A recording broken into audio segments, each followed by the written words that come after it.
Not yet. As we promised, we have Dr. Alvenia Fulton here. Welcome to City Line. So glad you could come into Baltimore. Yes. I love Baltimore. Great. Dr. Fulton is a Chicago nutritionist who has advised such people as Dick Gregory, Roberta Flack, and some others.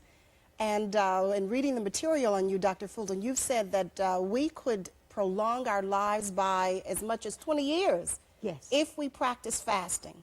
Well, you know I'm interested. Tell me how I can do it. Well, without supervision, you could start and do it one day every week. And the best day to do it is after the weekend. And when we've eaten over the weekend and Sunday, then Sunday night start with an herbal laxative. It doesn't matter what brand. You can find them at health food stores, grocery stores, supermarkets and all. And you take that herbal laxative, be it a tea, capsule, or tablet, Sunday night. Monday morning, get up and take that laxative again. And then all day, drink either water or juice. So what is this doing? This is resting the body organs, and it is cleansing, resting and cleansing, and a process of healing. Because sometimes we have, after the weekend of eating or any other time, we have a lot of gas and bloat and heartburn and all. This would clear all of that. Dr. Fulton, I just want to remind everybody at home that you can join in our discussion by calling us at 481-1313. As usual, City Line is live, and Dr. Fulton is waiting to talk to you. But Yes, I love it. Before the phones get too busy, I want to ask you. I mean, you have a very unusual background. You're a woman of a lot of firsts. Yes. As I understand it, you were the first black woman to be first woman to be an AME minister. In the state of Alabama. Okay, but you're, Now wait, I was first to graduate from the seminary among 27 ministers. Many of them was older than I was, and first to join the North Alabama Conference, and the first to pastor in Alabama. Okay, but and I don't want to be pejorative to ministers, but how does ministry? I mean, you know, ministers have to go to chicken dinners an awful lot. How does ministry fit into fasting? Well, I tell them that they would live longer and give better service to their congregations, and their congregations would be healthier and have more money to put in the collection plate or pay dues with if they were healthier by the way they eat. How did you get started with all of this, the fasting and so forth, and become such a devotee of fasting? Well, you see, before I started this, I had been traveling many years as an evangelist in the African Methodist Episcopal Church. And you know, when you're a visitor in town or you're a minister or you're a guest, people just feed you and feed you and feed you. And I came down with ulcers. And when I came down from ulcers, I learned from Dr. Garnett, his report, Dr. Garnett Cheney of Stanford University in California, that ulcers could be healed with raw cabbage juice. Now, that does not mean sauerkraut juice. It does not mean cooked juice. It means raw juice, cabbage, take put a into a cabbage and juice blender, it. and juice the cabbage, and you drink a glassful before breakfast, a glassful before lunch, before, which is between, and glassful before dinner at night, and a glassful of this cabbage juice on going to bed at night. The first day I drank that, I slept better that night than I'd slept in many years, because I did not have to wake up in the night with a painful stomach, and anyone knows ulcers.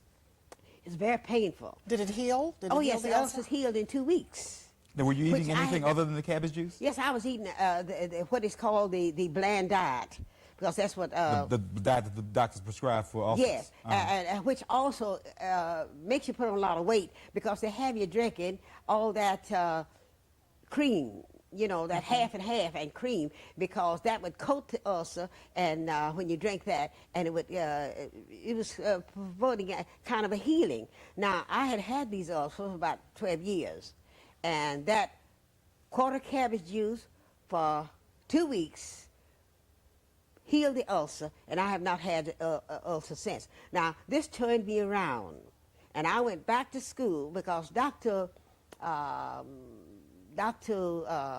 Max Gerson, Max Gardner, I mean, not Gerson. Gerson is the man for cancer.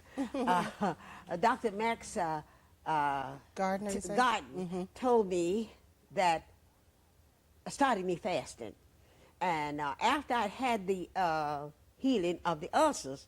Also has another problem that needed correction, which was a fibroid, and that was more than 30 years ago.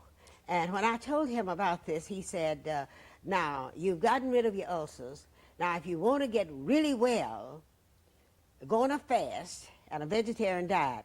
It's the first time I'd really heard of vegetarian diet because I'd always eaten plenty of meat. And So do chicken you couple the two things, the fasting and the vegetarianism? Yes, yes. Now, I don't, for everyone, if one wants to be a vegetarian, I say this, that a vegetarian lives longer, have better health, less cancer, and I understand they love longer. And they Is that live correct? longer, and certainly they spend less money for food. Well, what about love longer? Oh, then that's where it is. Oh, okay. That's where it is. We're going to talk more about living and loving longer when we come back from this break. That's right.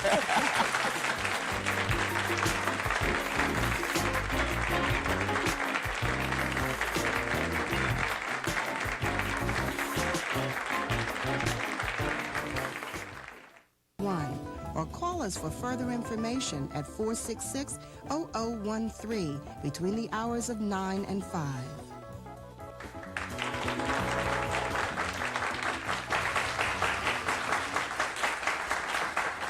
We're back on City Line, and our guest is Dr. Alvenia Fulton, who is the first accredited black doctor of naturopathy. Naturopathy. I knew I was going to blow that. and also the first black woman AME minister. And we've got a phone call, Dr. Fulton. Indeed. Hi, you're live on City Line. Hi, Jackie. My name is Carolyn, and I want to know, we have thyroid, and it's hereditary in our family, and I want to know, is it any type of foods that we could eat that maybe to prevent it, or tell our girls in our family or other people in our family for thyroid? Thyroid. Yes, we eat. Let Dr. Fulton Yes. respond. Yes, families eat alike. That's why it's hereditary. Families eat alike. Now, you will have to change some of the things you eat. And I could tell you that best if you wrote to me or called me in Chicago, because there are herbs also. And in the... Give us a general type of thing that she should be eating as a thyroid victim, or with just plenty of vegetables and less meat and less starches. And that's why I was going to bring up the herbs. Vegetables are also herbs. So if she was eating more vegetables and using also less sugar, but was using molasses, which would also give you a plenty of potassium to help balance the minerals in your body. And instead of drinking the cola drinks or whatever, the bottled drinks, I'll say, bottled and canned drinks, if you were drinking more fruit or vegetable juices that is fresh that you make, something simple that you can still do, canned, you could drink canned tomato juice or vegetable juice. You see, your system needs a vegetable. One thing, remember this, animals do not have that kind of problem, and it is because of the way they eat. Okay, Dr. Fulton, thank you. We've got a question from the audience. Yes, ma'am. Yes, Dr. Fulton, my name is Eleanor Richardson, and I'm certainly interested in prolonging my lifespan and being as healthy as I possibly can. So I would like to get from you some pointers on how can one certainly start on fasting and to stick to it. Good question. Well, never do more than 1 day, 2 days fasting without supervision. But one thing you can do without supervision is 1 day at a time. And I would suggest every week, it would be better to fast 1 day every week than to go on a fast of some days at a time, not supervised. So the 1 day every week would be starting Sunday night after you've been eating over the weekend, and you know how we do that. And then take an herb laxative. The next morning when you get up, take the herb laxative, and it can come in 3 different forms. It can come as a tea, a tablet, or a capsule. And then all day long, drink water or juice. You will not be hungry during that day. The body does not do 2 things at the same time. It will not hunger for food while you're eliminating the waste and the acid and toxins from your body. Okay, thank you for the question. We're going to take a phone call from home right now. Hi, do you want to talk to Dr. Fulton? Yes, I do. My experience has been that when I fast for a prolonged period, after the fourth day I develop a sore throat and sniffles and other signs of a cold. I'd like to know how that can be resolved and also what the benefits of a colonic are. And I'm going to hang up and listen to the answers to my questions. Well, thank you for calling. Now, that is not a cold. That's the body eliminating the mucus, the toxins, and waste that you experience. Sounds like a textbook case, doesn't it? Yes, yes. But on the other hand, when you do that, it means that you didn't prepare that fast correctly. A fast should be done by preparation. You should cleanse the body, as I said before, with herb laxative. And you can do that as many as 5 days in a row. But if you're going more than 1 or 2 days, be sure you see a doctor or a nutritionist to supervise you. Do not do it alone. You will cause damage to your system if you do it alone. And she also asked about the colonic. Colonics, yes. But dear colonic, even that, a colonic therapist. You might have to describe quickly what it is. Yes, a colonic therapist is when one is on the table and the therapist or doctor, whoever it might be, gives you washing out the colon. And this is what one needs. And if you have colonics enough correctly, you would prevent having the colostomy bags, which more than 8 million of us in America have. And that's because the colon got too full and it literally deteriorated, had to be cut away, and a colostomy bag put in the side. Okay, another question from the audience. Yes, sir. Good evening. My name is Marlon Dorsey, and I'm an athlete. And I don't eat meats, and my mom's wanting to know why I don't. And I want to know how could I keep my weight up. I be playing ball every day, and I guess to lose weight, and then I go and stuff myself, and I think that's not right. And I want to know how can I control, without coming back after playing ball, and sometimes I don't even eat, and when I do eat, I eat too much. Yeah. So you're going from one extreme to the other. Yeah. Mm-hmm. Even when you're going from that extreme to the other, it's good to know how to get your protein. Yeah, I eat soybean. Well, that's good. If you're eating soybean, other grain, and nuts and seed, and many times you would need to grind up the nuts and make them into the form of a milk. Okay. Like, for instance, if you take almonds or whatever nut, grind them into a powder before you add water. And for 1 cup of nuts, you add 3 cups of water. Then you add a teaspoon of vanilla and about 2 tablespoonfuls of honey, and presto, that's the best milk you could drink. And plus, it's high in protein. Thank you. That's interesting because a lot of people think that you're fasting just to lose weight. He's got the opposite problem. To keep your health, the best way to keep your health up is to fast. Do you know, we do have a love affair with meat in this country, don't we? Yes, we do. And you think meat is bad for us? There are more than one way and more than one aspect of meat being bad. Number one, meat takes from 5 to 13 hours to digest. We don't eliminate it enough, and plus the fact we wrap it up with starch, eating starches. And so here you've got a conflict going on in the colon with too much starch and too much protein. If we had more vegetables with it, it wouldn't be quite as bad, but it is bad because of the chemicals that is put into meat. But Dr. Fulton, I really want to believe and do what you're recommending. But there's nothing to me that smells better than a steak in the oven, cooking. Only because of the seasoning you put in it. It must be the psychological. It's psychological, but only because you put the But how do you get away seasoning from in the psychological? Yeah. Take the seasoning out that you smell, the onions, the garlic, and tomatoes, and green peppers and stuff. That's what you're smelling. But can I eat those separately? Eat them separately, that's better. That's better. No, So you start thinking the about meat getting doesn't a... smell that good. It's what you season it with. that Okay, smells let's good. take a quick call from home. I think someone else has a comment or a question. Hi, do you want to talk to Dr. Fulton? Yes, I do. Dr. Fulton, I fast at least once a month for 4 to 5 days, and I drink distilled water and I take enemas. But now I have reason to believe that I'm expectant. Is there any danger in fasting when you're pregnant? One day at a time, no. No danger in 1 day at a time, but do not go on a prolonged without the advice of your doctor. She should talk to her doctor, thank though. you. Talk to your doctor even for that 1 day. And thank you. And what you consume during that 1 day. Okay, we've got another question from the audience. Quickly, Yes, please. Dr. Fulton, I was wondering if fasting or vegetarian diet causes headaches or faintness. Does vegetarian diet? Cause headaches or faintness? No. It's a toxic waste in the body that causes that. Now, if you go on a cleansing, as I mentioned before, you would not have that. I'm going to ask a question. Okay. I'm going to be like Dan. I'm going Richard's to going to rebel. ask you a question later. That's okay. I'm going to rebel.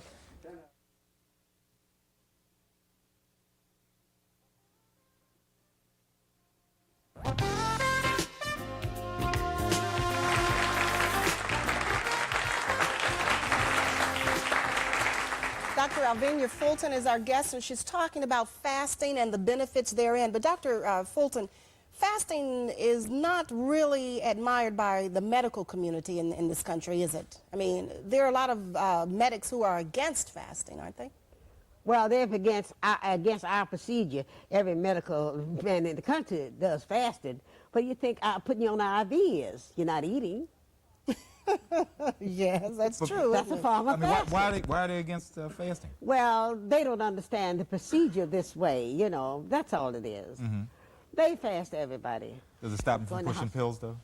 Does it cut down kinda, on the... Yes, it would cut down down on the that. income a little bit? you Yes, think? it would probably cut down on that. So. I guess the food manufacturers hate you too, don't they? Yes. It would cut on the economy a little bit. Let's go to the phones. Okay, we're going to take another call from home. Hi, you're live on City Line. Hi, my father is a newly diagnosed diabetic, and I was wondering if he could fast one day a week safely. Yes, he could fast one day a week, and it would be best if he had a doctor to supervise him through a fast like we've had in Chicago when diabetics were fasted as much as 3 weeks a month and corrected their weight and also the diabetes. Remember this, diabetics, unless they're supervised correctly and all, they will lose their sex. And it's best for them to fast so they can keep their health and their love life. Well, speaking of sex and loving longer, as I started out the show, how does fasting help in that area? Fasting helps because it helps one to have a nice, sweet disposition. Is that when the you have only a nice, sweet disposition, you look good, you feel good, you smell good, because when you fast, I've heard people say that people who fast or people who are on non-meat diets actually smell better. They do smell better because you see, the vegetables don't stay in your body long enough to have that waste buildup that we call halitosis and body odor. Vegetarians don't have that. So they have a sweet disposition, personality, attitude, and they can smile when other people are frowning. Okay, we got a question from the audience. Yes, ma'am. Dr. Fulton, I would like to know, how does fasting affect the nutritional balance of foods, such as how do we compensate for meats? In other words, you know, is it an equal balance of the food groups? If you select your food right. Now remember, no animal that we eat meat. They eat grain and grass, vegetables off the trees, off the plants. This is what they eat. The cows, the pigs, they don't eat meat. And so if we ate the vegetables and ate enough beans, peas, and grain, and soybean is higher in protein than any meat is. And so if we knew how to select our food and were supervised and selected our food correctly, we would have what we need from the food. You know, it's interesting that you should say supervised, because I have known some people who have been vegetarians and who fasted quite often, and they've really run into some physical problems. They've had problems with their teeth. Yes. And with some other parts of the body. So it can be dangerous, can't it? It can be, unless one is supervised. That's why I said if a person is going to fast more than one day at a time, don't do it unless you have a doctor or someone who's experienced at this to supervise you. Okay. Unless you got somebody who's taking a look at you the whole time. Yes, you must be supervised every day when you're We're going to go to the phones again. Hi, caller. You're live on City Line. Yes. What I wanted to know is, if you're nursing a newborn baby, what effects the one-day diet and the vegetation diet would have on the baby? The vegetarian diet would be all right, but I wouldn't fast, again I'd say, unless you had the supervision of the doctor. You must consider the baby's condition, the baby's need comes from the mother's breast. Okay, another question from the audience. Yes, ma'am. Yes, Dr. Fulton, I'd like to know, at what age would you suggest to begin this fasting process, and would kids, say, under 12 be too young to begin this fasting? No, start with any age when they're old enough for you to say, we're going to play a game. we're going to just drink this juice all day. We're going to drink a cup of tea. You have not been drinking tea all along, but you're going to drink a cup of tea with mom and daddy. We're going to have this game. We're going to play this game all day long. We're just going to drink this tea and this juice all day. So the child will say, Monday or whatever day is our game day, that we play games when we eat. And they'll get used to it, one day at a time. Dr. Fulton, an awful lot of hungry people in the world, and I guess just in the back of my mind is we've done shows on hunger in Baltimore, hunger in the world. I mean, how do you, I don't know how you equate hunger and the fact that people can't afford to buy food with fasting. I mean... Yes, that is true, but you see there's more plants and roots in the earth.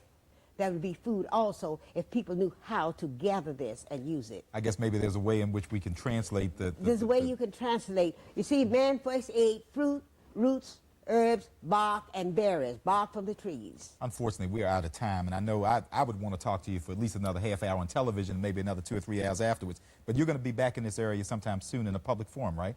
Yes, and a health expo in Sheraton in Washington, D.C., the 3rd and 4th. 3rd and 4th of March. I'll be speaking on the 4th, but I will be there. I will arrive on the 3rd of March. Okay, fantastic. we have that so on people the can screen. people can catch you there.